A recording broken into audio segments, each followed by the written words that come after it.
देखिए, आज जो राहुल जी ने आह्वान दिया है और आज सभी कांग्रेस पार्टी के कार्यकर्ता यहाँ पर मौजूद हैं और एक जो बात कही है राहुल जी ने, ये सिर्फ एसआईआर कोई नीतियों का एक हिस्सा नहीं है, बल्कि ये वो नीति है जिसकी वजह से आज पूरे देश के अंदर कांग्रेस जो इस बात का एहसास करवाना चाहते हैं, इसीलिए राहुल जी ने बुलाया कि ये संविधान, लोकतंत्र और हमारी आवाज़ को जो लोग बंद करने की कोशिश कर रहे हैं, ये उसकी रक्षा के लिए आज कांग्रेस के सिपाही और बहादुर सब इकट्ठा हुए। अगर ये इस तरह की नीतियां कारागर साबित होती हैं तो ये खतरा संविधान को है, लोकतंत्र को है और हमारे उन पूर्वजों के भारत को है जिन्होंने अपना बलिदान देकर संघर्ष करके इस देश को आज़ाद कराया था और हमें विरासत में लोकतंत्र दिया था।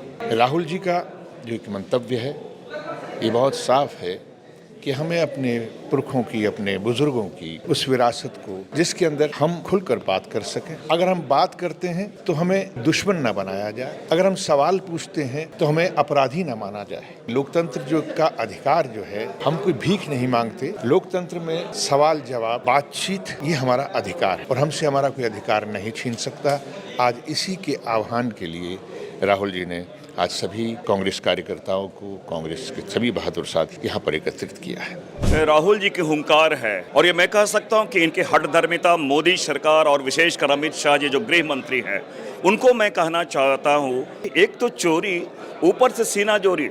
मैं पूरे न केवल कांग्रेस जनों को बल्कि तमाम लोगों को, जो भारत की जनता है, जिन्होंने जो संविधान में विश्वास रखते हैं, राहुल जी के अभियान में शामिल हो। और मोदी और अमित शाह जी को मैं कहना चाहता हूं, छीनता हो स्वत और तू तब त्याग से काम ले, यह पाप है। पुण्य है विक्षण कर देना, बढ़ रहा जो तेरी तरफ हाथ है। क्योंकि संविधान, ये देश संविधान से चलता है और गांधी के आदर्शों पे चलता है। लेकिन ये पूरी की पूरी जो संवैधानिक संस्थान है, जो संविधान है, उसके मूल भावना, उसकी आत्मा पे लगातार ये प्रहार कर रहे हैं। और ये मुद्दा जो है, मैं महाराष्ट्र से आता हूँ, तो महाराष्ट्र का मूल मुद्दा था।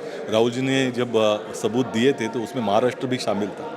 और महाराष्ट्र में जब जिस तरह का निर्णय आया था विधानसभा का और लोकसभा का, लोकसभा और विधानसभा के बीच में ये चुनाव में 5 महीने के अंतर में लगभग 41 लाख वोटर बढ़ गए। और हम लोगों ने ये भी साबित कर दिया था कि सिर्फ 4 दिन जो थे विधानसभा चुनाव के, आखिरी 4 दिनों में लगभग 6,55,700 वोट बढ़ चुके थे। Even the election commission also refused his allegation against vote chori.